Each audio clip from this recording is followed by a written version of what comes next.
think every musician should know the music theory. I mean, playing just with the vibe is cool too, but it's kind of like alphabet when you speak English, right? So if you know that theory, you can use for jazz, punk rock, or anything. So classical music can be a kind of like a basic thing.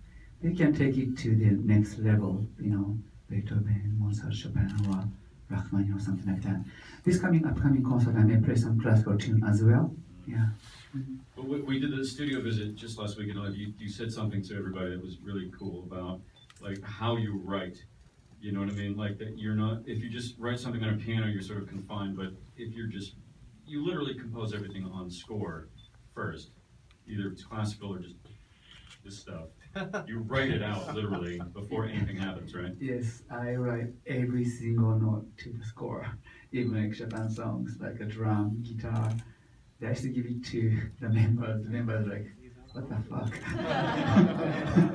So I was like, okay, you can play that. They play that guitar solo, whatever. Then give it to Hide or yes. I write every single the score. That case, because when I'm playing piano and composing, you are kind of limited to how you can play.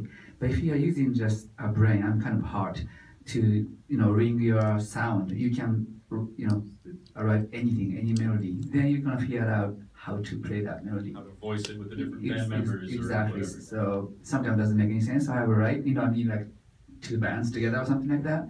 But so yeah, I write everything in the score. So when I compose, 99% of the time I don't use music instrument at all.